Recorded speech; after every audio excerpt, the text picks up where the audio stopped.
Muy buenas tardes. El Centro Cultural del Banco de la República le da la bienvenida a todos los participantes que se conectan desde Webes Cisco, desde la plataforma Cisco Webes y desde Facebook Banred Cultural Neiva. Muchas gracias por su participación.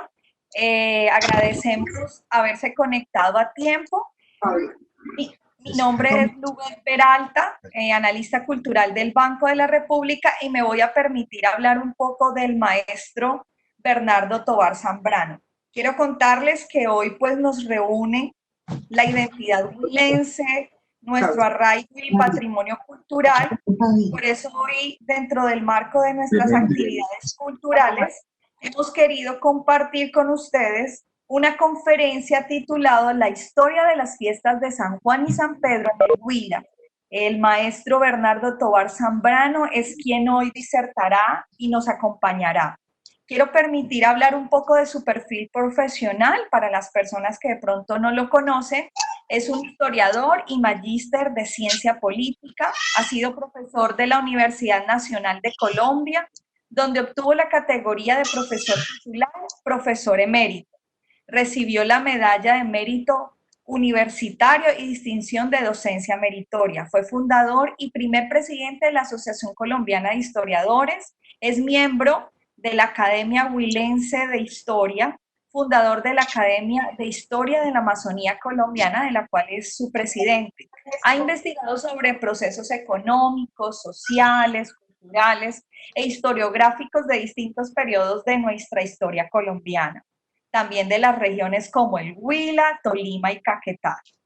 Algunas de sus obras han sido El flautero de la sombra, La colonia de la historiografía colombiana, La intervención económica del Estado en Colombia, 1914-1936, Los pobladores de la selva, Diversión, devoción y deseo, historia de las fiestas de San Juan, España, América Latina y Colombia, Pensar la región, ensayos de historia económica, social, cultural del Huila. También tiene varios capítulos en los libros de historia general del Huila, donde trabajó ciertos espacios de la época prehispánica, la conquista, la colonia, comuneros, la independencia, la violencia contemporánea, la educación, la vida cotidiana del siglo XIX y siglo XX, las tradiciones y la salud, y entre otros muchos aspectos. Pues maestro, para nosotros Banco de la República Neiva y Banco de la República es un honor tenerlo en este lugar. Es un gusto enorme tenerlo en este tipo de espacios y espacios virtuales. Ya hemos tenido el honor de tenerlo en los espacios presenciales en la ciudad de Neiva, pero aquí está, y bueno, qué excelente oportunidad el querer compartir hoy con nosotros todo su conocimiento. Entonces, mil gracias, maestro. Pues el auditorio virtual es todo suyo y bienvenido. Muchas gracias, Lubet, muy amable por su presentación. Buenas tardes a todos y todas las personas que están conectadas en este momento. Quiero agradecer a Marta Lucía Monsalve, la directora del banco, por esta invitación a dictar esta conferencia virtual.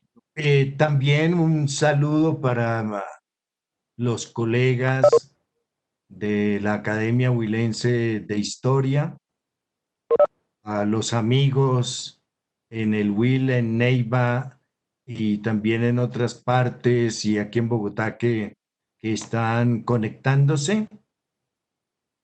Y también quiero manifestarles a ustedes que, bueno, siento un poco de incomodidad de dictar esta conferencia sobre las fiestas de San Juan y San Pedro, su historia en el Huila, teniendo como trasfondo este infierno de la pandemia que nos afecta a todos. Ahí hay un contraste que me incomoda, pero ciertamente dictar esta conferencia fue un compromiso, o es un compromiso con Marta Lucía y con el Banco de la República, adquirido desde el año pasado, cuando nadie sabía que íbamos a pasar por esta terrible experiencia. Pero bueno, como estaba programada y las cosas que se acuerdan con el banco hay que cumplirlas, ¿no? Entonces, no había forma de eludirla, y de ello queda la incomodidad que les cuento a ustedes. Por supuesto también que hablo de una festividad que en este año tendrá que celebrarse de otro modo a la forma tradicional por las razones que todos conocemos. Bien, voy a tratar 3 puntos.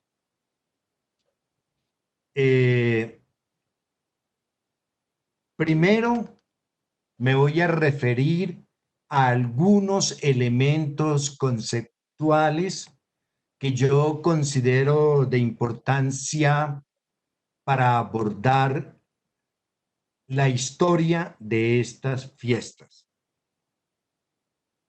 En segundo lugar, quiero hacer un recuento rápido de la trayectoria histórica de estas festividades, de las fiestas de San Juan y de San Pedro, que es una muy larga y compleja historia, de lo cual resaltaré algunos puntos importantes. Y en tercer lugar, al final, quiero tratar el tema, la relación entre fiesta, religión civil e identidad, que es la parte conclusiva. Bien,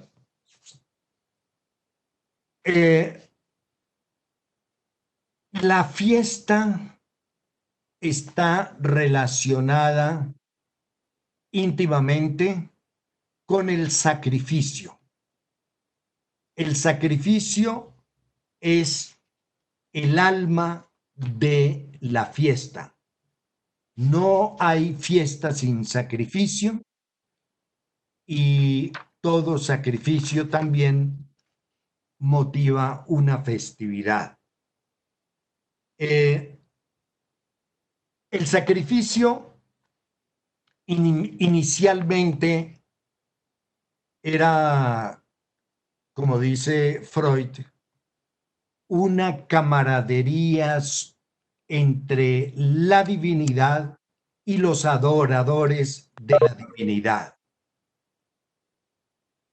Después se convirtió el sacrificio en una ofrenda que los adoradores de Dios le rendían para pedir sus favores, para pedir, hacerle alguna petición al Dios. Y de esa manera le sacrificaban algunos para rendir, es decir, para ofrecer el sacrificio, sacrificaban algunos animales cuya sangre y cuya carne luego era repartida entre los miembros que ofrecían el sacrificio, entre la comunidad, lo cual en esa comunión colectiva, allí se reforzaban la cohesión, los vínculos de unidad entre la comunidad. Decimos que este sacrificio implica la muerte de animales vivos que eran ofrecidos al dios. No eran cualquier tipo de animales, eran los de objeto del sacrificio. Eran principalmente animales que estaban revestidos del carácter totémico, ¿no? Para poder sacrificar estos animales totémicos o el animal totémico o el tótem de la comunidad, pues no podía ser un acto individual que brotara de la voluntad de una persona de sacrificar el tótem al dios. Tenía que ser un acuerdo colectivo de la comunidad de ofrecer este sacrificio del animal totémico a la divinidad. De tal manera que la responsabilidad por la muerte sacrificial del animal totémico no se le cargaba a un individuo, sino que era toda la comunidad la que se hacía cargo de ese sacrificio. El animal sacrificado era un tótem. Un tótem es una representación, en la teoría, una representación del padre de la horda primitiva. De tal manera que hay una identidad, una identificación entre el animal totémico y el padre de la horda primitiva, ¿no? Es una representación del padre, de tal manera que el animal sacrificado, el tótem, lo que se había sacrificado era una representación del padre. Esto hay que tenerlo muy en cuenta cuando veamos un poco los aspectos de la historia de la fiesta. Como resultado de este sacrificio, surgía una culpa, una conciencia de la culpabilidad y que permanece en la comunidad, y para acallar, para subsanar, para aliviar, sosegar esta conciencia de la culpabilidad, se escogía, o sea, implicaba el sacrificio de otra vida, de otro animal, para cargarle a ese animal todas las culpas de que padecía la comunidad. Es la figura del chivo expiatorio. Se cogía un chivo, ese chivo por la bendición que el gran sacerdote le hacía, se cargaba con todos los males, culpas, perjuicios, factores de disociación, conflictividad, todos los males de la comunidad. Se le cargaba y se sacaba al desierto y se le expulsaba de la comunidad. Ese es el chivo expiatorio. En la festividad, como vamos a ver, se escogen ciertos animales para ser sacrificados que van a cumplir la función de chivo expiatorio. Después del sacrificio del tótem, en que, como dijimos, su sangre, que todos comulgaban con esta sangre, y su carne, ¿no?, daban motivo a la cena totémica. La cena totémica abría el momento de la fiesta, de la festividad. Se hacía la cena totémica y se abría el momento de la fiesta, cuya característica principal es que va a ser un tiempo de libertad donde todas las pulsiones, todos los deseos están permitidos. Todas las apetencias están permitidas en ese momento de la fiesta, porque todas las cosas, todos los deseos, la libertad plena de realizar los deseos es lo que caracteriza este momento de la festividad, de la fiesta. Por lo tanto, lo que en el tiempo normal estaba prohibido, en el tiempo de la fiesta está permitido. La gente daba rienda suelta a sus impulsos, a sus pulsiones y a la satisfacción de todas sus inclinaciones, de todos sus deseos. Eso abre el paso no solamente para el placer que implica la satisfacción de los deseos en un momento en que todo está permitido, sino que da paso a lo que se llama el goce. Es decir, al exceso. Quien dice goce va en el registro de la fiesta a hablar de los excesos. Porque el exceso está fundamentado en las pulsiones.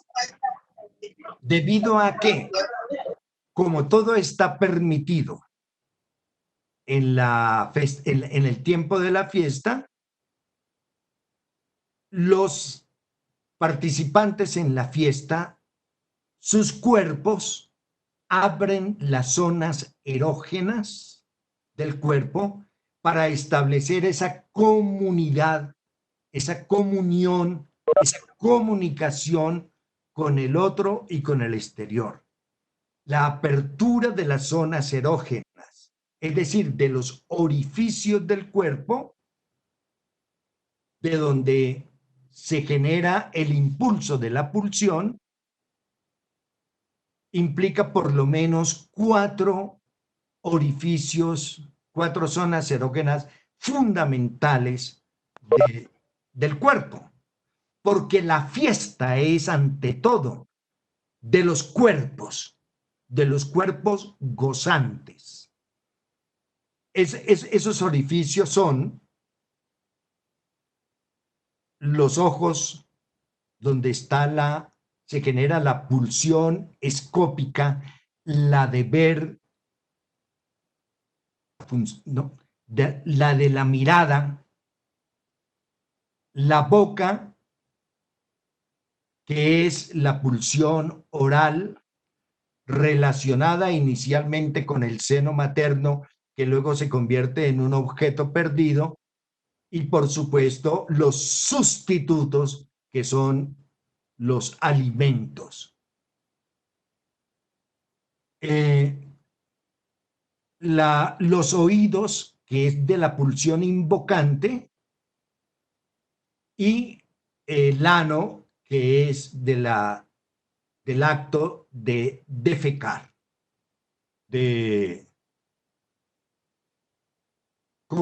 Todo esto encuentra representaciones en la fiesta de San Juan y San Pedro. La pulsión oral se expresa en el comer, y como abre el goce, es decir, el camino del exceso más allá del disfrute normal, del principio del placer. Entonces, una de las características de la festividad es comer y comer y comer en exceso, beber y beber todas las bebidas, ¿no? Y como vamos a ver, especialmente de los licores, del aguardiente.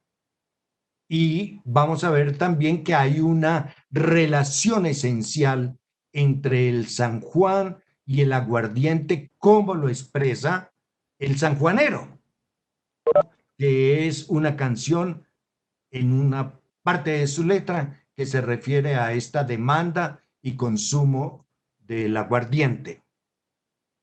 La fiesta también es del ruido, es decir, de la pulsión invocante, del ruido, de las voces, de los gritos, de los estallidos, de la música. Y es también un espectáculo para ser visto, para ser mirado, ¿no? Tanto los participantes, los festejantes, los que están en las actividades de diversión de la fiesta, ¿no? Gustan de ser vistos, no solamente de ver y también de hacerse ver. De tal manera que el cuerpo se abre en sus zonas erógenas, en estos orificios, mediante la proyección de las pulsiones para gozar en exceso de todos estos elementos. Eso es la fiesta. Distinto al periodo de la Cuaresma y de Semana Santa, que es exactamente todo lo contrario, la restricción, el cierre de las zonas erógenas para dar paso a la restricción, al consumo mínimo, a la moderación en todas las cosas, a la abstinencia, a la castidad. La actividad sexual es de la fiesta. La restricción, la castidad es de la Cuaresma y de la Semana Santa. Ahí el cuerpo funciona de otra manera. Para la fiesta es el consumo desmedido, la lascivia, la lujuria, la concupiscencia, ¿no? El goce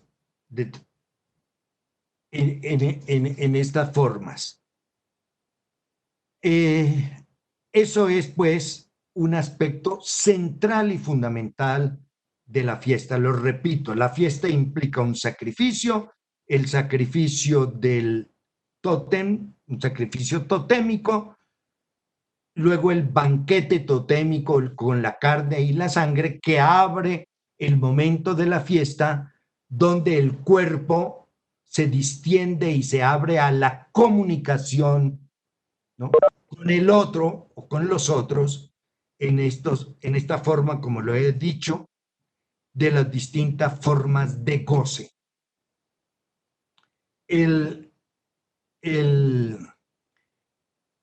Ahora, el animal totémico eh, que es un animal doméstico, como decíamos, un sustituto del padre primitivo. No me voy a meter y a detener en el mito freudiano de la horda primitiva, el padre de la horda primitiva, que viene aquí. Solamente diré que en ese sacrificio, en el cual además por la culpabilidad por la conciencia de culpabilidad que permanece, pues se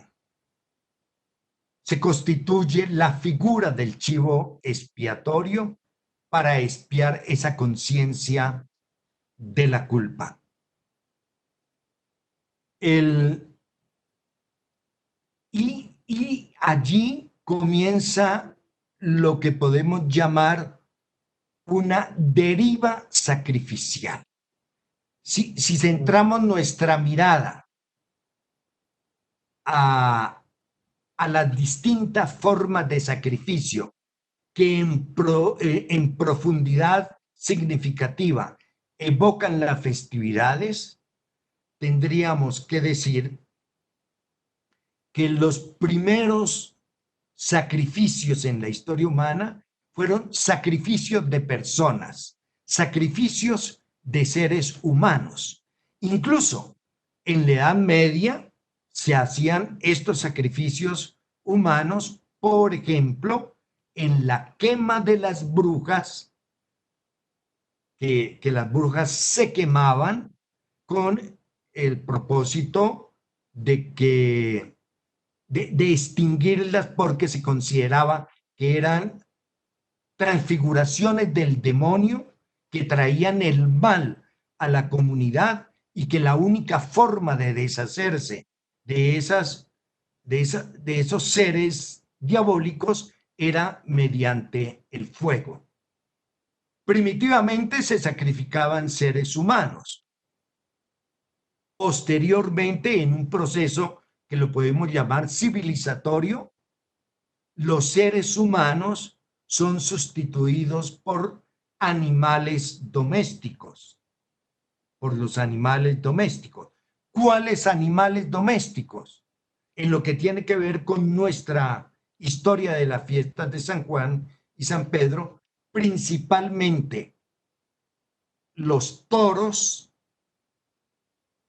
los cerdos, como dos animales del sacrificio de la fiesta, que eran animales totémicos, es decir, que en un determinado momento de la historia fueron tótems, como los cerdos, y como los cerdos y como los toros. Hay esculturas bien primitivas que muestran a los cerdos y que muestran a los toros, y esculturas en piedra que son representación de dioses. Y estos animales domésticos entonces actúan como animales para el sacrificio que se realiza en la fiesta. Y entonces explico un poquito. Los toros que vienen desde la antigüedad precristiana han estado presentes en todos estos siglos de historia de la fiesta de San Juan, por lo menos, los toros, y siempre cumpliendo esa función mediante la lidia de los toros, esa función sacrificial. Eh,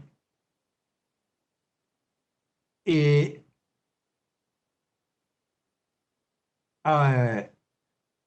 El toro, que ha cumplido esa función sacrificial, bueno, se me atraviesa una idea que muestra una faceta importante de música, de letra, cuyo contenido para mí es una muestra muy reciente, pues digamos, hablando en términos históricos, del sacrificio del toro. Ustedes conocen de memoria el Barcino de Jorge Villamil, y un toro valiente que está en varios escenarios, se va con los guerrilleros, luego es rescatado por el ejército, finalmente es traído pues a la ciudad, y para una fiesta de San Pedro, es por lo tanto Neiva, ahí es toreado y ahí es muerto, cae en la arena y, como dice, y nacen las amapolas. Eso es una expresión del sacrificio del toro. Y los toros siempre sacrificados y luego son consumidos.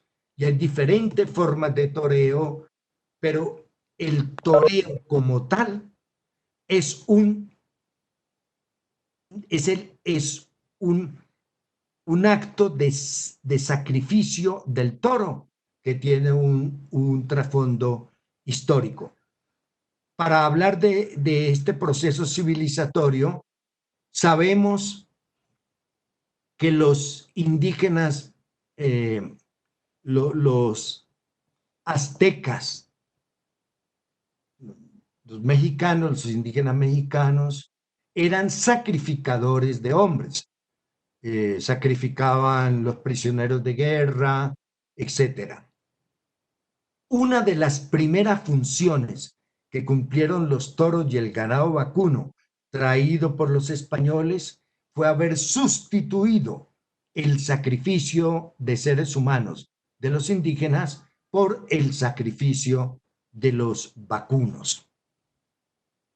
Otro animal totémico es el cerdo. El cerdo es criado como un miembro existe la costumbre, o existía la costumbre en Neiva, pero también en otras partes, de que los cerdos se seleccionaban a comienzos de año, el cerdo destinado a ser sacrificado en las fiestas de San Juan y de San Pedro, llegaba a ser considerado hasta como un miembro de la familia.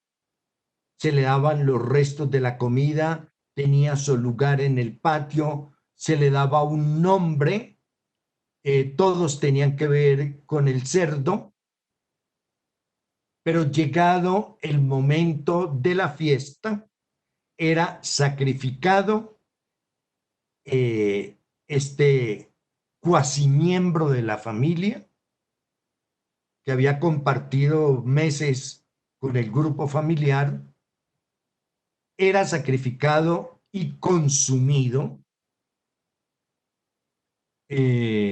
por los miembros, por la familia, en el sacrificio del cerdo. De tal manera que el cerdo es un animal, un tótem, que es un animal sacrificial, ¿no? Y desde luego la comida de cerdo, pues fundamental en el San Juan y en el San Pedro. Ahora bien, ¿por qué se constituye esta comida de cerdo en el Huila? Y también en el departamento del Tolima. Sabemos que Sebastián de Belalcázar en 1538, que es quien entra por el suroccidente del Huila. Es una expedición que introduce los caballos, que introduce los cerdos, una muy buena manada de cerdos eran traídos por Sebastián de Belalcázar, y los perros son los tres primeros animales que llegan: caballos, perros y cerdos. Y encontraron en el Huila un territorio apto para su reproducción porque estaba libre de plagas, estaba libre de depredadores para el ganado, y tenían bastante comida, incluido los sembrados de los indígenas. Y progresa la ganadería del ganado vacuno, que también lo introduce Belalcázar. Los cerdos y los caballos, que eran fundamentales para la guerra con los indígenas y para el transporte. Los perros también eran fundamentales y por eso lo traían, porque les ayudaba mucho a los españoles para la guerra de conquista. Desde tempranamente se multiplicaron estos ganados, se constituyen las estancias y después las haciendas ganaderas, y se forma lo que yo he llamado la cultura ecuestre y pastoril ganadera en el Huila. De ahí que en la fiesta de San Juan, que es la primera fiesta de importancia que se vive en esta región, exista la comida del cerdo, el toreo que se hacía ya en las haciendas o en las ciudades, y los caballos, las cabalgatas que también se hacían. Ahora bien, estos decimos que era un proceso civilizatorio porque del sacrificio de seres humanos se pasa al sacrificio de animales, de estos animales, en los cuales hay que incluir los gallos. Y el juego de gallos, la riña de gallos, es también otro elemento central en la fiesta de San Juan y San Pedro. Fundamentalmente la descabezadura del gallo, que se hacía ya sea con el gallo colgado o con el gallo enterrado, y en algunos casos una persona llevaba el gallo en las manos a toda carrera en caballo y otra al pie tratando de cogerle el pescuezo al gallo y de arrancárselo, de lo cual hay una pintura interesante. Esos eran los sacrificios. Si prolongamos un poco más el elemento civilizatorio y la crítica que surge a los sacrificios de animales, se produce otro fenómeno, otro acto sustitutivo, que es sustituir el sacrificio de animales por figuras hechas por monumentos, por muñecos, por peleles, por figuras hechas en materiales, imágenes con distintos materiales, que son los que finalmente se van, por decirlo así, de manera simbólica a propinar una muerte, es decir, un sacrificio. muñecos que se le visten con ropas de humanos, se entierran o se queman, como en una época en el Huila, Neiva, la quema del Taitapuro. El Taitapuro, que era en su representación de imagen, es el dios de las cosechas, el dios de la fiesta, que tiene relación con el fuego y el agua, ¿no? Y el Taitapuro, que durante un buen tiempo encabezaba siempre su imagen, como de 2 o 3 metros, en los desfiles de San Juan y San Pedro. Llegaba un momento en que se hacía la quema del Taitapuro. No sé si en Garzón se sigue haciendo la quema del Taitapuro, y en el Cauca se hace también la quema del Taitapuro, que es como acto final, ¿no? Ahora, si analizamos bien, Taita quiere decir papá, padre. En el nombre de Taitapuro hay arraigada una significación que relaciona a esta figura no solo con una divinidad, sino también por vía significante y lingüística con el Taita, que es el padre. El padre que nos remitiría a ese padre primitivo y que fue muerto en un acto sacrificial y que luego es rememorado en la fiesta a través de quemar la imagen del Taitapuro. Entonces, el Taitapuro, que para mí es una representación del Padre, claro, y de la divinidad dentro de la mitología y del imaginario de toda esta región del Huila, pero que representa ese acto sacrificial.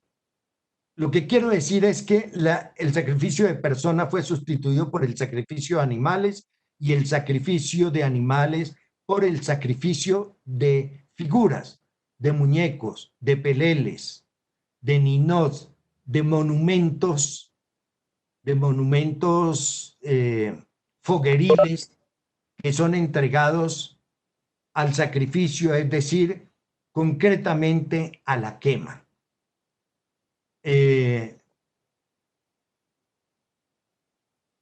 Bueno, ¿por qué? Porque la fiesta de San Juan tiene esos elementos, como también otras fiestas. En lo que he dicho, hemos encontrado los animales, el cerdo, animal emblemático de la fiesta de San Juan y San Pedro, en la forma como he dicho. Los toros, que recorren casi toda la historia prácticamente hasta época reciente de estas fiestas, en una diversión, en una diversión de carácter eminentemente sacrificial.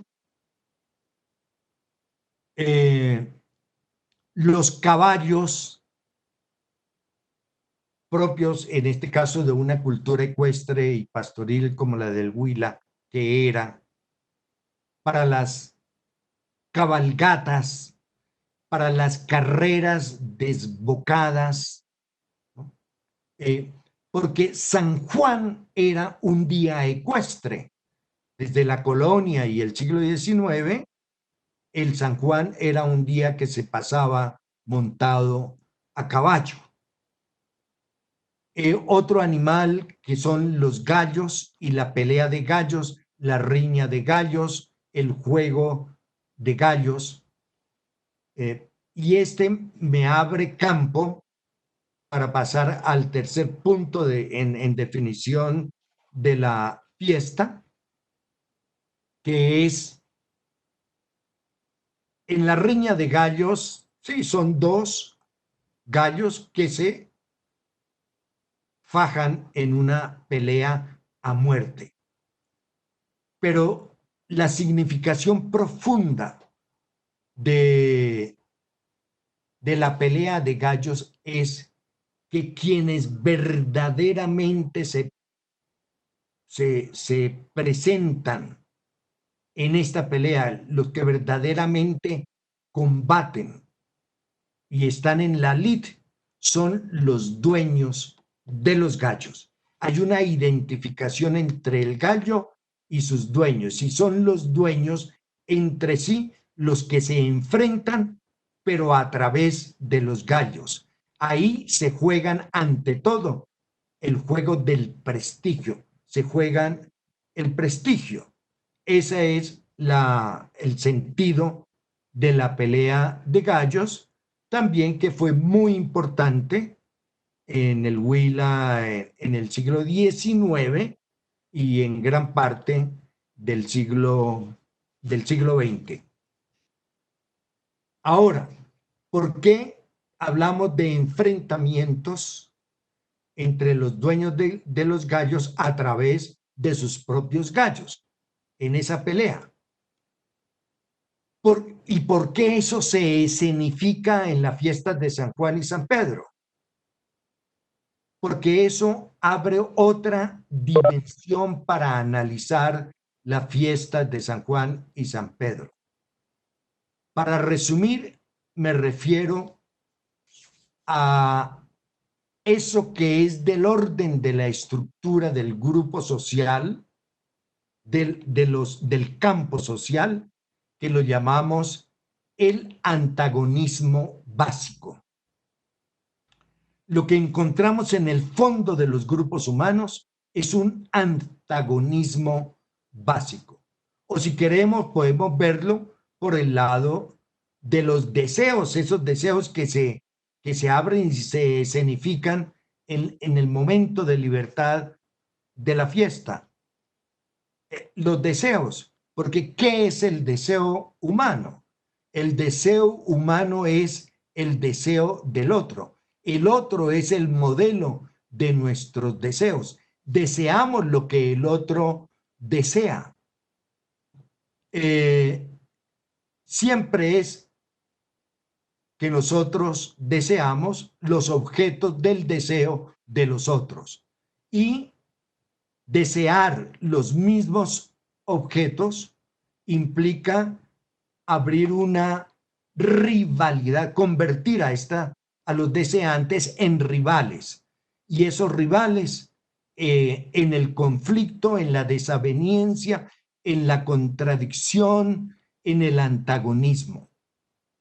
Esto es lo que abre el paso a la violencia recíproca.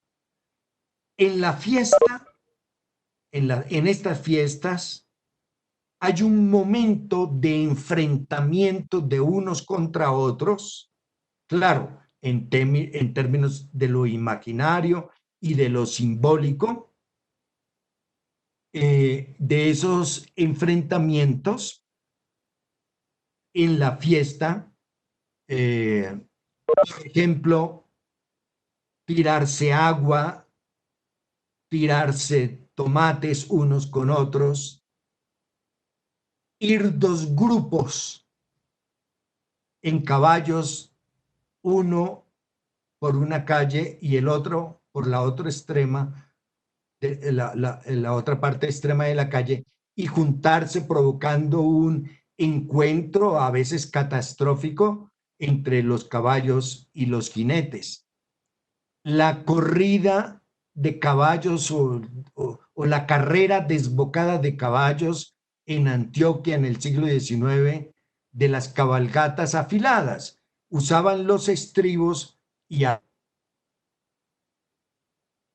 muy afilado y se hacía la carrera y el propósito era cortar de alguna manera lesionar al otro y al caballo en una pugna, en una rivalidad.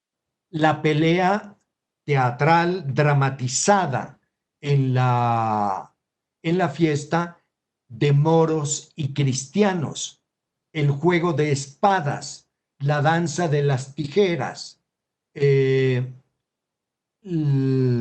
bueno, la rivalidad a través de las coplas, los enfrentamientos deportivos entre un rival y otro equipo rival, determinadas competencias. Todo eso son dramatizaciones que se hacen en la fiesta y que reflejan ese momento de la violencia recíproca de unos contra otros. Unos contra otros.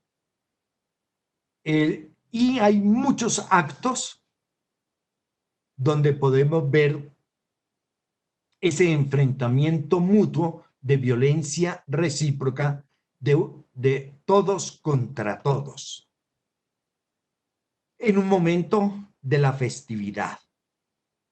Y obvio, cuando en una sociedad se enfrentan todos contra todos, los vínculos de unidad, los lazos de unión se distienden y comienza la desintegración del grupo social.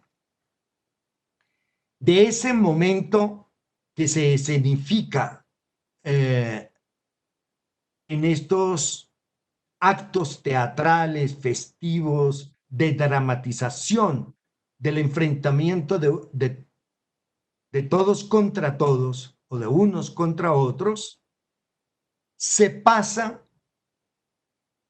su desenlace y el paso siguiente es el de la violencia unánime, es la violencia unánime.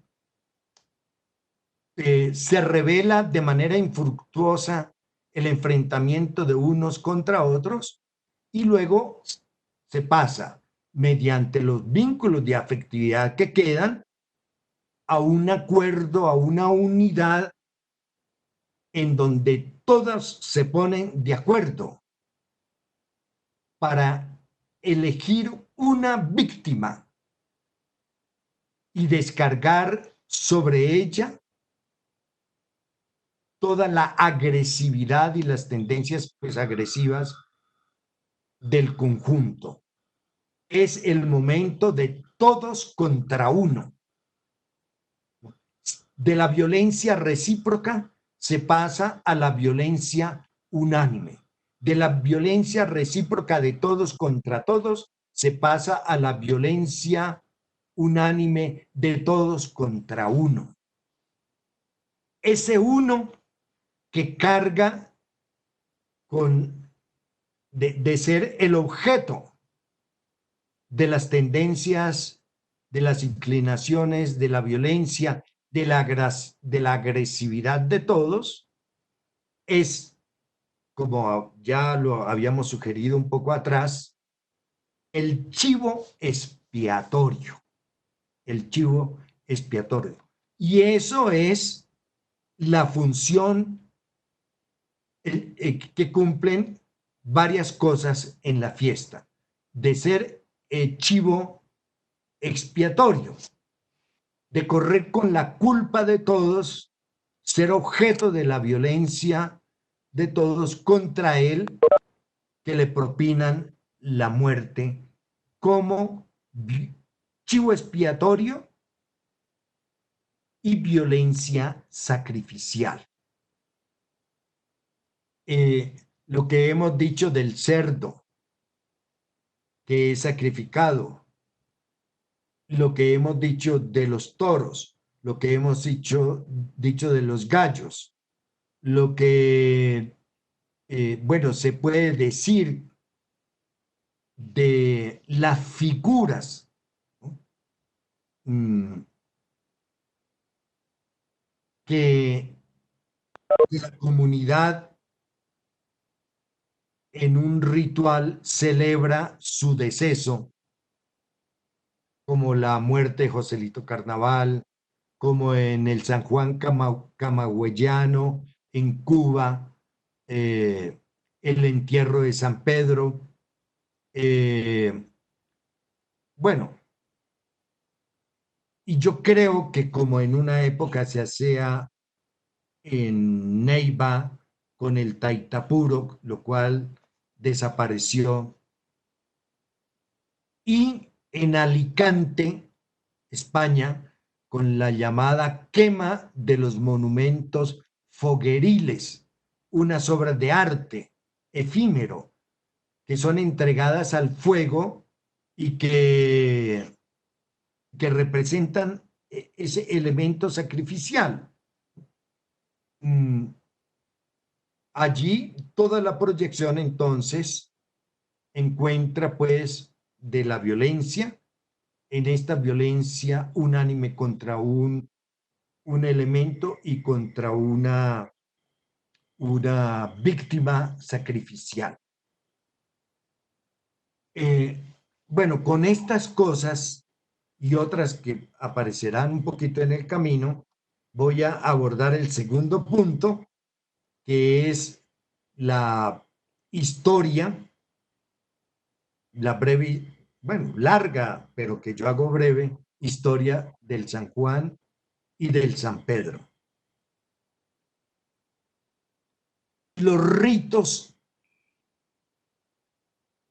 con el fuego, con el agua y con la vegetación de carácter precristiano y de carácter pagano, todos estos ritos vienen desde la remota antigüedad precristiana. La fiesta de San Juan está íntimamente articulada con el solsticio de verano, el 21 de junio, que es el solsticio de verano, donde en la etapa precristiana indoeuropea se desarrollaban una serie de rituales con el sol, con el agua, ya ahorita explicaremos un poquitico, con la vegetación, las hierbas mágicas de San Juan, y con ciertos animales.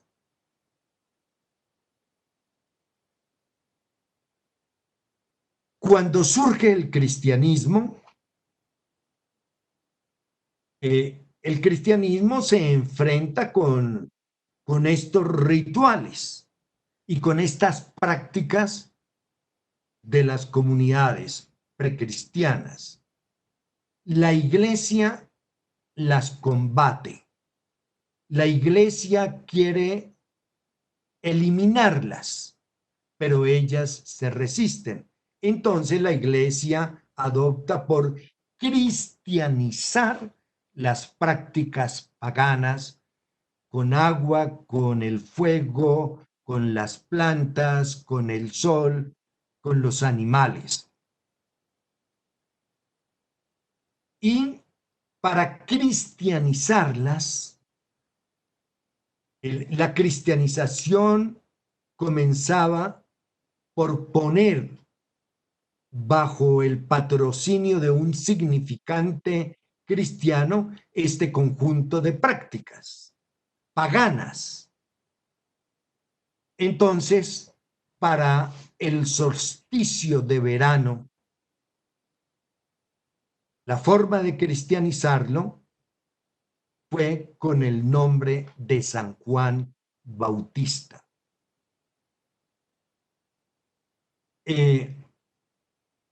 ¿Por qué se articuló en el momento de este solsticio la fiesta de San Juan Bautista, que celebra su nacimiento. La iglesia generalmente celebra martirios y muertes de santos, y solamente celebra 3 nacimientos: el de San Juan Bautista, el de Cristo y el de la Virgen María. Cristo, su fiesta se celebra en el solsticio de invierno para el hemisferio norte, el 21 de diciembre. Ahora, para celebrar los nacimientos se escoge el 24 de junio, San Juan Bautista, y el 24 de diciembre, el nacimiento de Cristo, el niño Dios, pues, y toda esta festividad. ¿Quién era San Juan Bautista? Para mí, un personaje interesante. San Juan Bautista predicaba en el desierto, era una persona eminentemente austera, no comía productos elaborados por la mano del hombre, no comía carne, solamente se alimentaba de miel silvestre, no de la miel cultivada con abejas más o menos domesticadas, y comía langostas. La langosta en esa época no era considerada carne,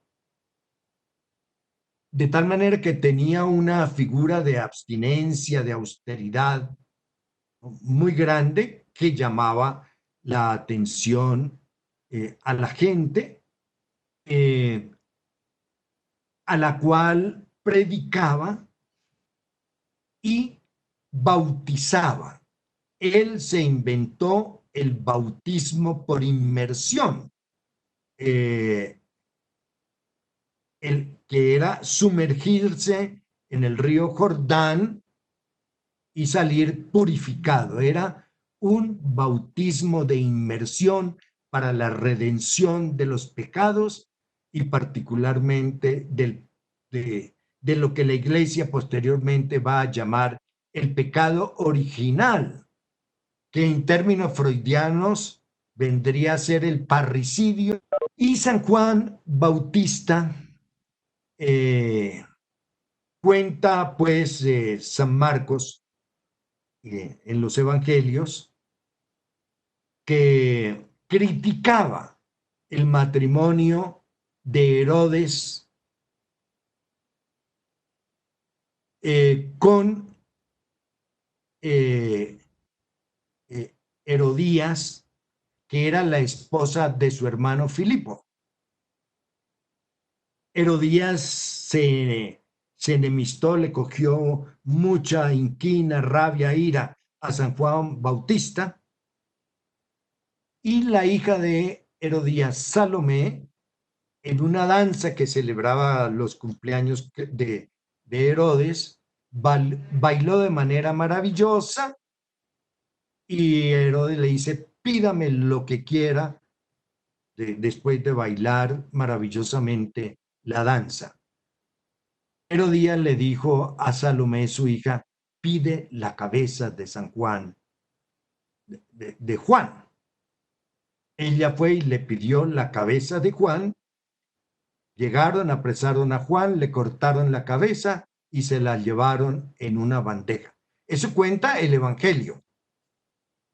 Pero hay otra versión, para mí más interesante que esta oficial de la Iglesia y del evangelista y del Evangelio, que es la que escribe Claudio Fox, el historiador judío Claudio Josefo, en un libro que se llama Antigüedades Judías, publicado en el año 93-94 de la venida digámoslo, del nacimiento del cristianismo, del nacimiento de Cristo, pues. ¿no? En el año 93, de tal manera que bastante reciente a los acontecimientos con el Bautista y con la muerte del Bautista. Cuenta que el Bautista era una persona de un discurso impresionante que llamaba y seducía a las multitudes que lo seguían, y Herodes, ¿no? Digámoslo, y en esas condiciones tenía un enfrentamiento el San Juan Bautista con la casta sacerdotal, porque su bautismo de inmersión para la purificación de los pecados abría directamente el camino a la salvación, sin necesidad de comprar las ofrendas en el templo para rendirlas a Dios, compra que constituía una entrada económica importante para la casta sacerdotal. Por decirlo así, el bautismo de San Juan hacía gratis la salvación, por la cual cobraban los sacerdotes del templo. Eso ponía en peligro la casta sacerdotal, no compartía ese tipo de bautismo que hacía San Juan Bautista, y como tenía una prédica de rebeldía,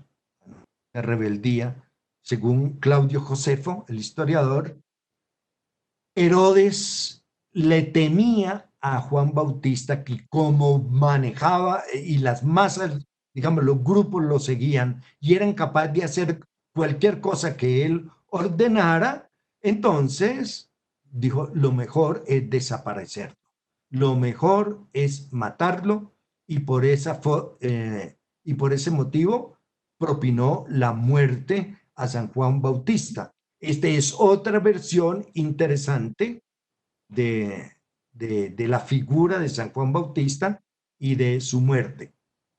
La iglesia inicialmente no tomaba con cierta precaución a San Juan Bautista por esa característica, una persona que solamente se vestía con una manta de cuero de camello que contrastaba con los elegantes y finos vestidos de lino de la casta sacerdotal, ¿no? Ahí en una oposición con la prendita de camello con el cual se vestía pues San Juan Bautista. Era una persona incómoda, ¿no? Resultaba un poco incómoda, pero no podían hacerla a un lado porque estaba ligado a Cristo mediante el bautizo, porque San Juan Bautista, y se llamaba Bautista porque bautizó a Cristo en las aguas del río Jordán, haciéndole su bautismo de inmersión. Y ahí estaba ligado perennemente a esa circunstancia, y por eso se le llamó el precursor, y se celebra su nacimiento. Bien, con ese nombre de la fiesta de San Juan Bautista de su nacimiento, se van a cristianizar las prácticas paganas, ¿no? que existían, ¿no? con el agua, el fuego y las plantas y ciertos animales.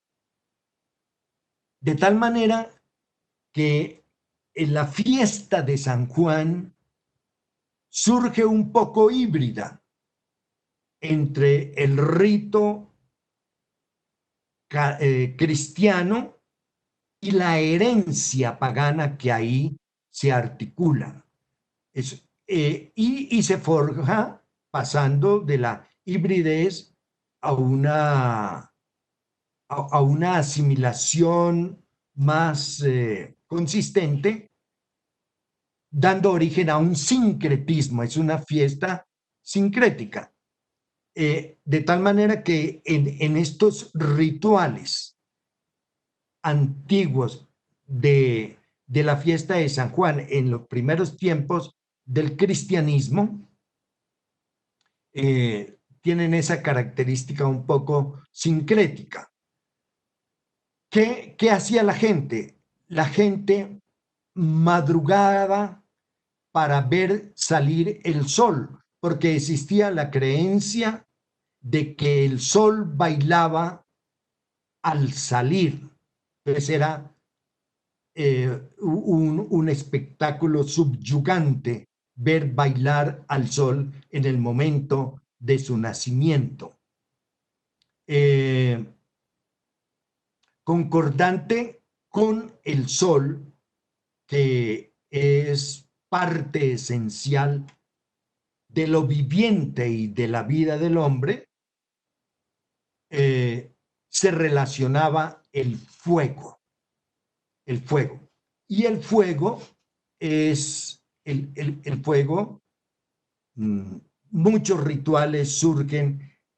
El fuego que se le considera mágico, que se le considera un elemento de purificación, un elemento también terapéutico y heredado de la época precristiana están las hogueras,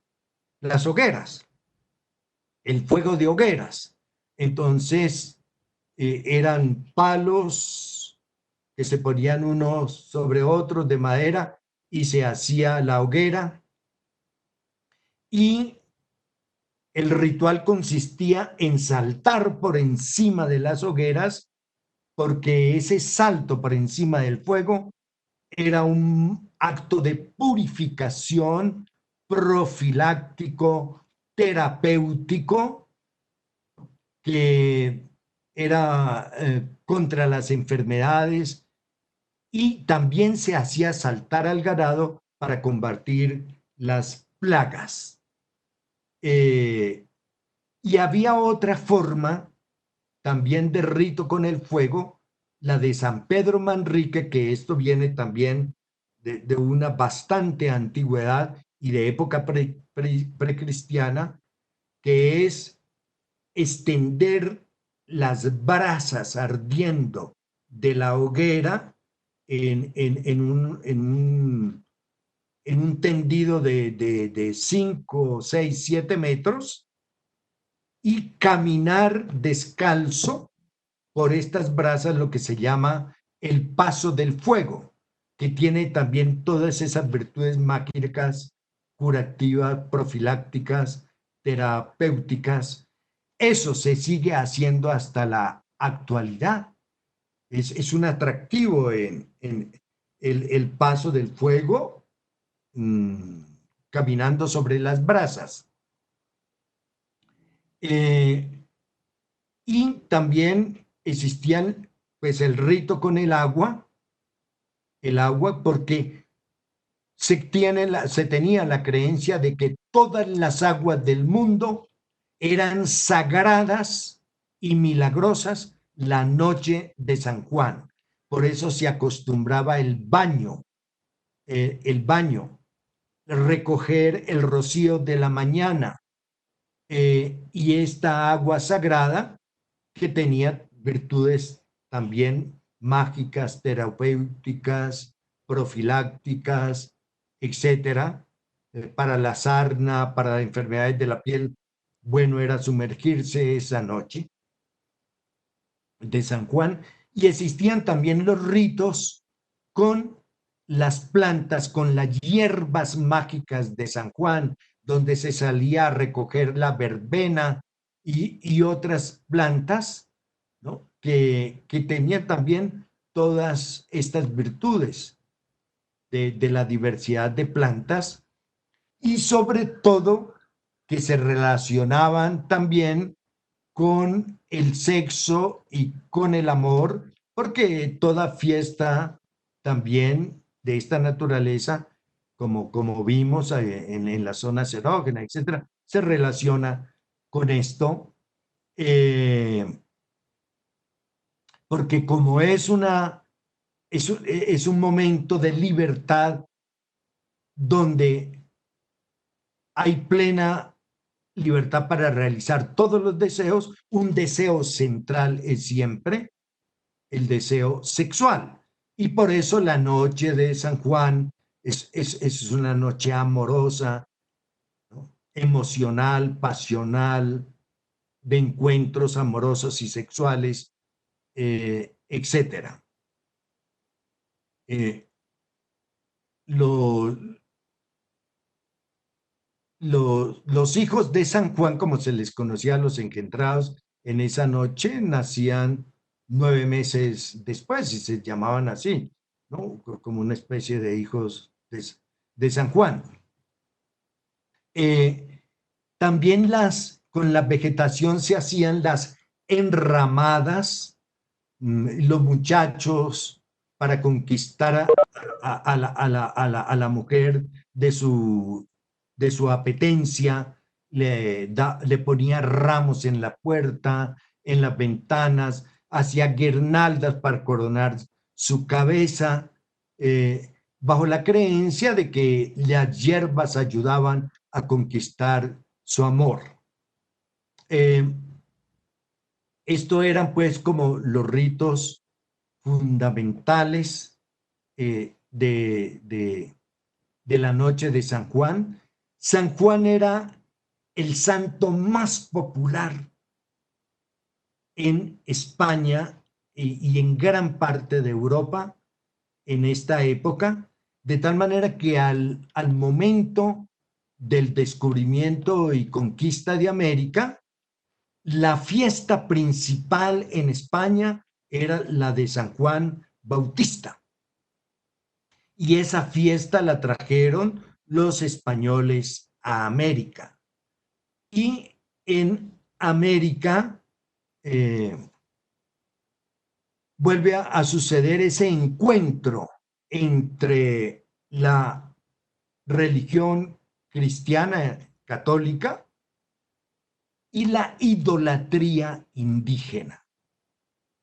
En la fiesta de San Juan, por lo tanto, se van a articular, primero de carácter híbrido y luego en una forma de mayor compenetración, ¿no? El catolicismo popular que traen los españoles, lleno de supersticiones y de todas estas cosas, con las religiones de los indígenas, con las religiones de los esclavos africanos, y surgen sincretismos interesantes en la fiesta de San Juan, donde hubo un encuentro temprano sincrético en la fiesta de San Juan en México, en Perú y en Colombia los indígenas se resistieron un poquito más. Por ejemplo, en el Valle de San Juan, Natagay, Macoyán, estas partes, era frecuente encontrar en la imagen cristiana llevando en su interior alguna deidad indígena. En Boyacá era del dios Bochica, por ejemplo, que se encontró en las cruces que tenían los indígenas, en su interior el dios Bochica. Pero bueno, finalmente terminan en gran parte aceptando los ritos católicos. Pero existe esta variedad de fiestas de San Juan con esos énfasis sincréticos en estos países, en México, Perú, Ecuador, en Venezuela, que era muy importante la población negra, se constituyeron los llamados tambores de San Juan, que se pueden escuchar, tal vez ustedes los conocen, ¿no? Que le dan un carácter bien interesante a la festividad de San Juan Bautista, de tal manera que San Juan Bautista era el santo más popular de España y en un comienzo fue el santo más popular en el Nuevo Mundo. De ahí, de ahí que suceda lo siguiente. Muchos lugares patronímicos llevan el nombre de San Juan.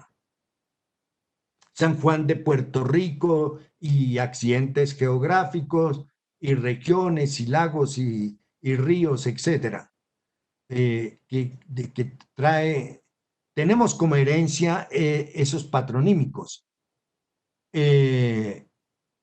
Y, perdón, patronímicos no, topónimos. De los lugares son topónimos. Patronímicos son de personas, el nombre de personas. Infinidad de personas se llamaban Juan. Bueno, y se siguen llamando Juan muchos, que tiene su arraigo en esa importancia de San Juan Bautista, de esa popularidad del santo en España y que así llegó a América. En los nombres de personas patronímicos con el nombre que llevan el nombre de Juan y de topónimos con los accidentes, lugares, espacios geográficos que llevan también el nombre de Juan. Ahí es indiferente si es Juan Evangelista o Juan Bautista. En nuestro caso, bueno, nos inclinamos por la presencia de este santo y su fiesta, muy importante. En el Nuevo Reino de Granada arraiga en varias partes la fiesta de San Juan, incluido el Huila donde se va a quedar.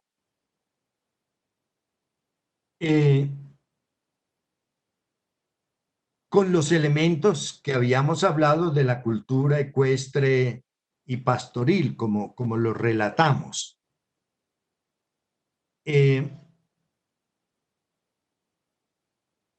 Resulta simpático que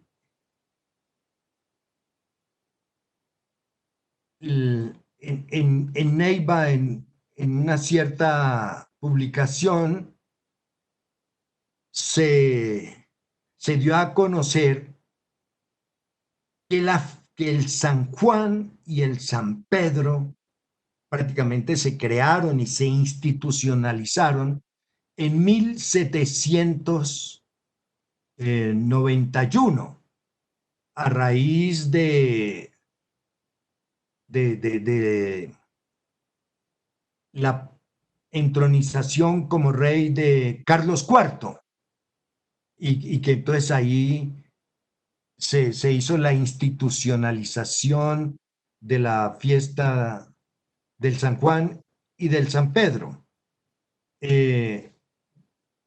No voy a entrar a criticar eso, lo he criticado detalladamente en mi libro sobre diversión, devoción y deseo, historias de las fiestas de San Juan y San Pedro, en el Huila, pero ya tiene una curiosidad y es, digámoslo, la falta de rigor para la construcción de la historia. Cuando la fiesta de San Juan, pues, tiene una trayectoria impresionante, muy larga, muy compleja, muy rica. de tal manera que ahí no me detengo. Sí quisiera agregar otras cositas. En el siglo XIX tenía la celebración de la fiesta de San Juan con esas características: toreo, cabalgatas, riña de gallos, paseo al río, la comida típica y el baile del bambuco. Según David Guarín, que dejó un interesantísimo relato sobre un día de San Juan en Tierra Caliente, muestra esa relación esencial que ya a mediados del siglo XIX existía entre el baile y la música del bambuco y la fiesta de San Juan, junto con estos otros elementos. Así, esa fiesta, para resumir, qué pena, esa fiesta dura hasta los años, con esa estructura, dura hasta hasta 1960, hasta mediados pues del siglo XX. Allí se produce un cambio fundamental. Lo que corresponde a Neiva, de la primera presencia en esta festividad de San Juan, y por decirlo así, la hegemonía de la fiesta de San Juan, se pasó en el siglo XIX a ser minimizada en buena parte la fiesta de San Juan y a ser promovida la fiesta de San Pedro. En Ibagué, que tiene un proceso similar, es la fiesta de San Juan, y en Neiva la fiesta de San Pedro.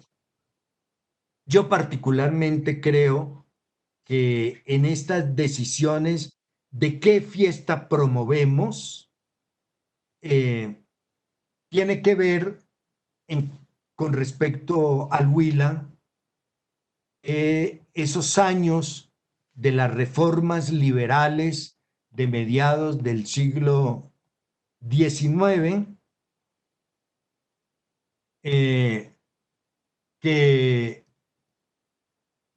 bueno, las reformas liberales produjeron la desamortización de bienes de manos muertas, la libertad de cultos,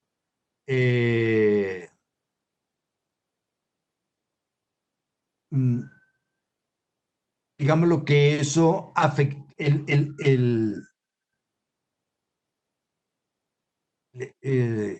que esas reformas afectaban la iglesia,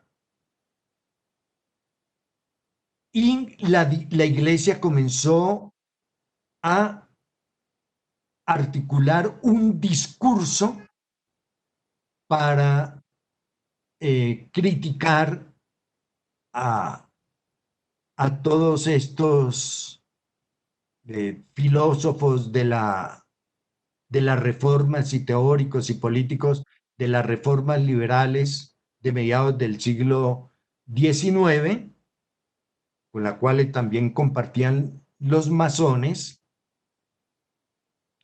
y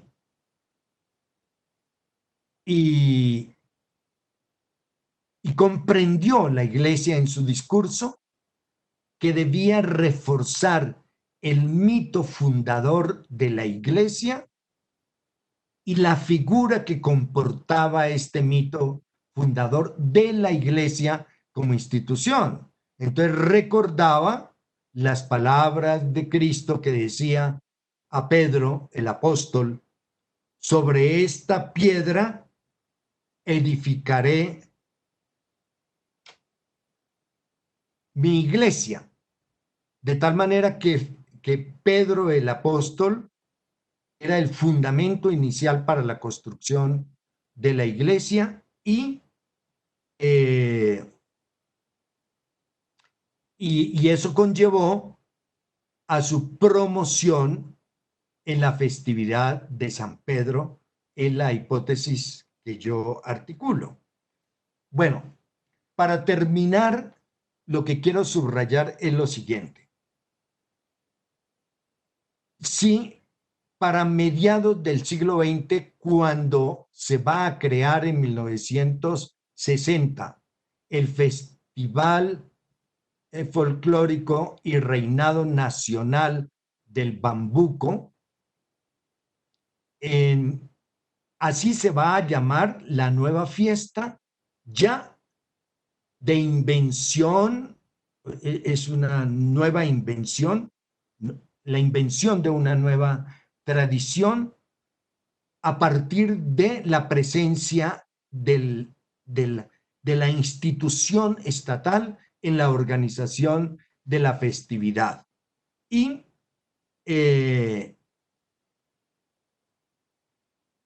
esa injerencia estatal le da ese carácter a la invención, pues a la creación del Festival Folclórico y Reinado Nacional del Bambuco. Ya no aparecen los nombres de San Juan, que prácticamente había quedado en el olvido en esta festividad, y tampoco la de San Pedro. O sea, y realmente la presencia de la religión en la festividad, que ha venido decreciendo, prácticamente desaparece. Y con la creación del festival, lo que aparece es una fiesta civil de goce pagano, no de la sacralidad religiosa que la había acompañado siempre, que eso queda atrás. Surge una fiesta civil, pagana, donde no encontramos la presencia de lo religioso que anteriormente la había acompañado. Pero ese espacio dejado por la religión es ocupada por una nueva religión. Esa nueva religión es una religión cívica, una religión civil, la articulada, íntimamente unida con el discurso de la huilensidad y de la identidad huilense.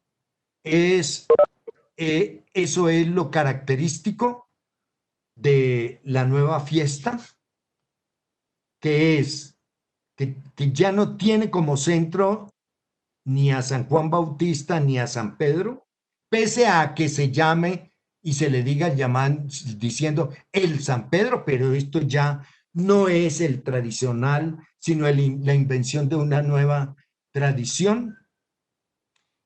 Realmente el centro de la fiesta, que se constituye con el festival folclórico, y la palabra folclor, que tiene toda una complejidad, el centro son las reinas, el reinado, es la promoción de la mujer a través de la figura de la reina como personajes centrales en la nueva fiesta, en el festival de la promoción de la mujer. Entonces, el reinado es el centro de esta fiesta. Y la otra parte es la parte folclórica, ¿no? De que está constituido por una serie también de la invención de nuevas tradiciones, ¿no? La invención del sanjuanero, la invención de Anselmo Durán Plazas, la invención de la nueva coreografía del sanjuanero bueno, de Inés García de Durán, la invención del traje típico para bailar sanjuanero, del traje típico para los hombres y las mujeres,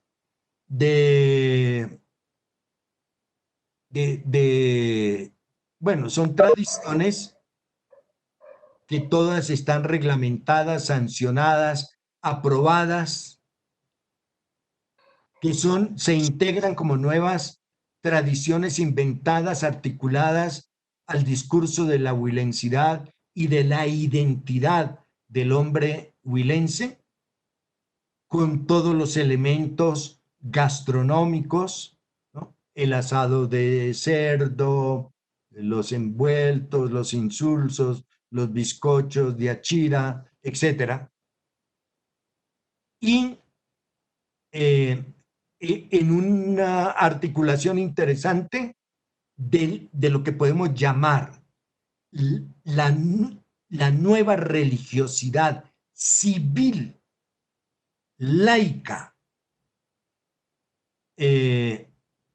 articulada con el concepto de folclore, con el concepto de la cultura huilense, que tiene un arraigo popular, y este conjunto de costumbres. La misma fiesta hace parte de esta nueva religiosidad civil, porque todo esto están revestidos de una sacralidad, por eso están debidamente reglamentados y no se pueden apartar, y está, diríamos así, en constitución de la identidad. Y dado esto que antes hablábamos del antagonismo básico de la sociedad, con esta nueva religión civil y la festividad, ¿no?, que encontramos en el Festival Folclórico y Reinado Nacional del Bambuco, se refuerzan los vínculos de unidad, los lazos de cohesión del Huila. Me prolongué mucho, muchas gracias. Perdonen por lo largo de la carreta, pero bueno, tenía muchas cosas que decir.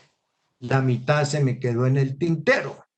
Maestro Bernardo, me da mucho gusto saludarlo. Marta Lucía Monsalve le habla. Muchísimas gracias.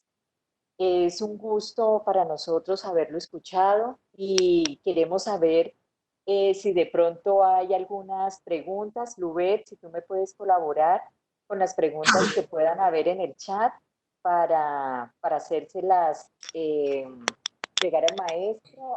Sí, señora. Buenas tardes a todos los participantes. Hay 3 preguntas y varios saludos. César pregunta, buena tarde, quisiera tener más información sobre la figura del Taitapuro.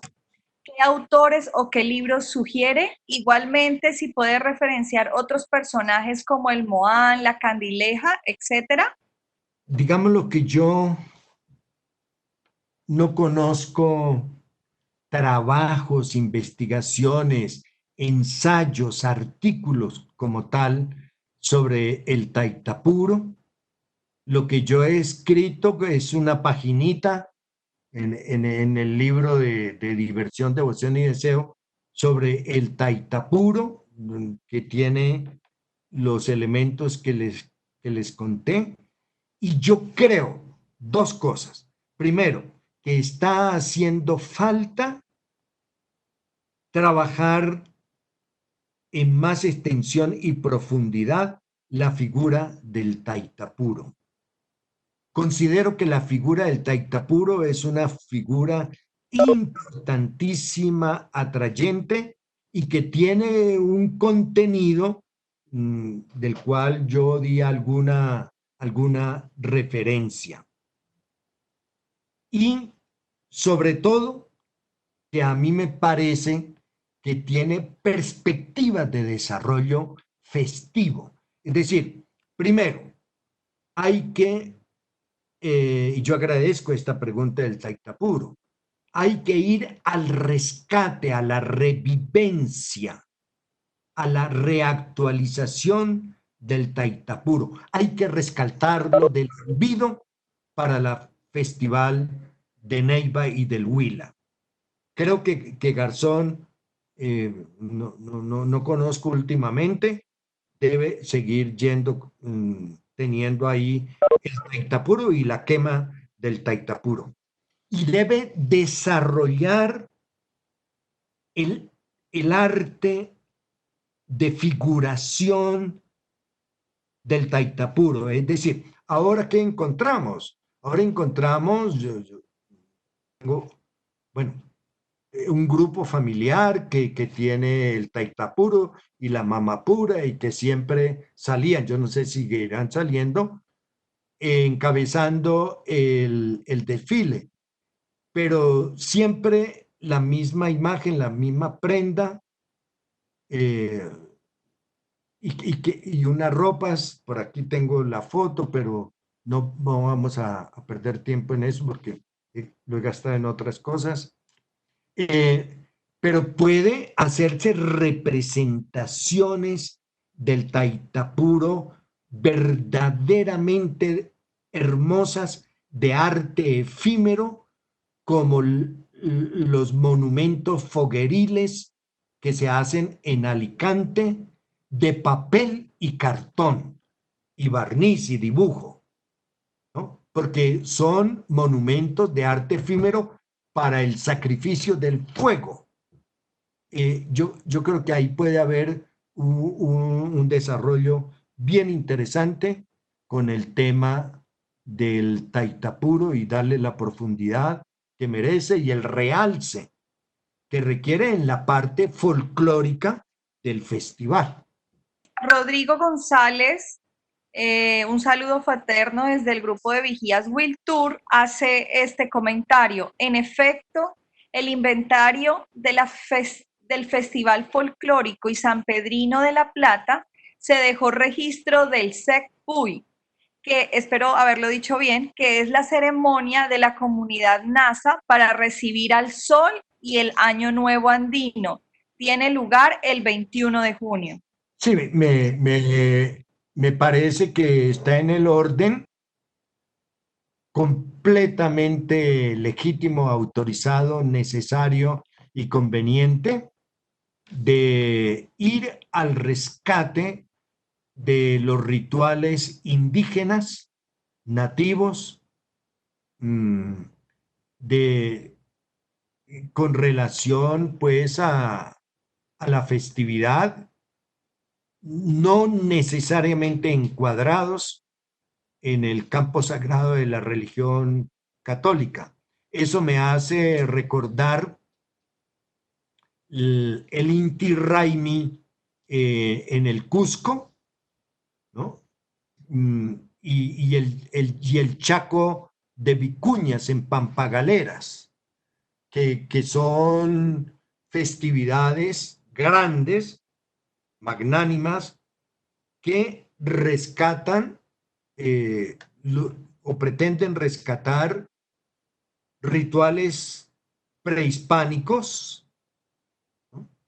Indígenas, de cultura nativa, y que bueno, también vale la pena y es completamente legítimo articular allí algunas tradiciones inventadas, porque toda tradición es inventada, como dice Erich J. Hobsbawm.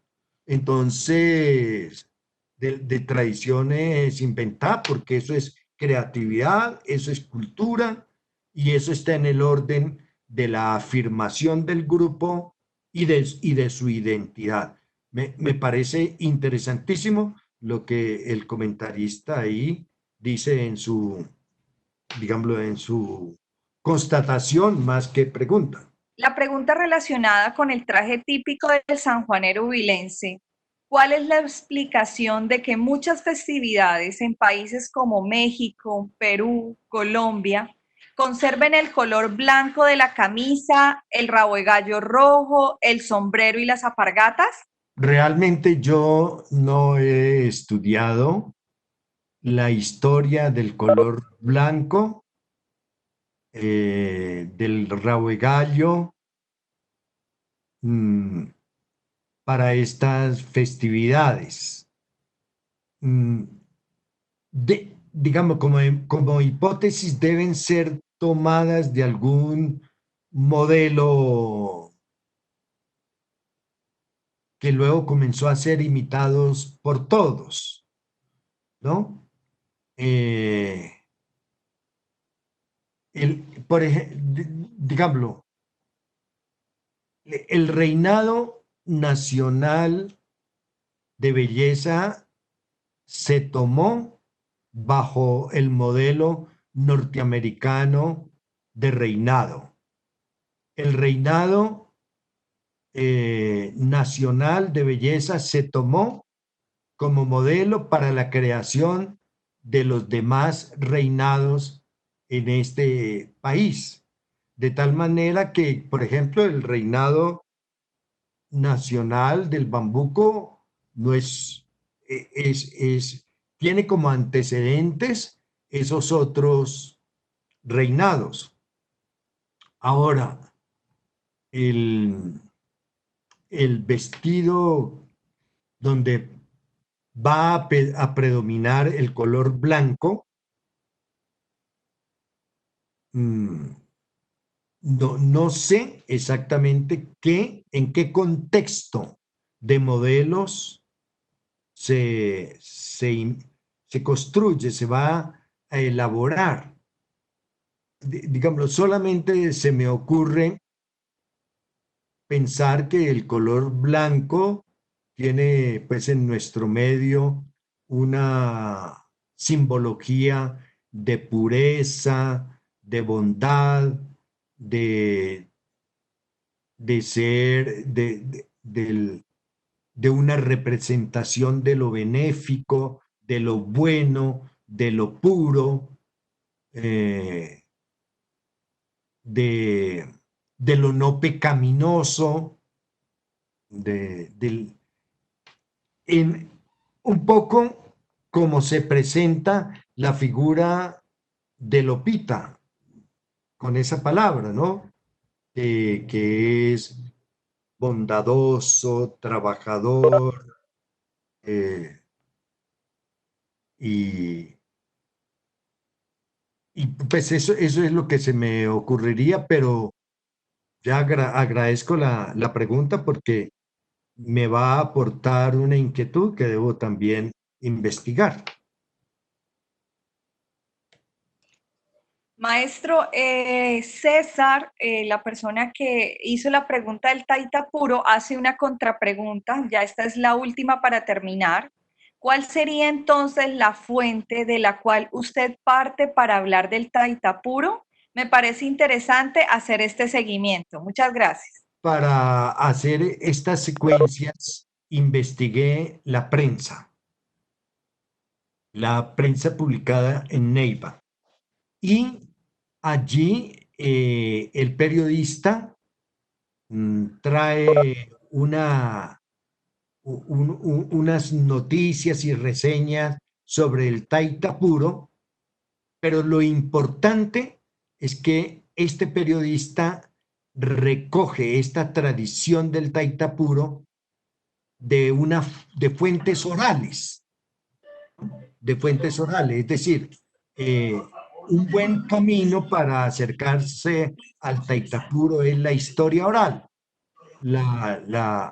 entrevistar a las personas que puedan hablar del Taita Puro y de cómo era, por ejemplo, personas de cierta edad, que ahorita no pueden salir por la edad, ¿no? Y tienen que guardarse, pero está bien por su antigüedad, porque pues, el Taita Puro,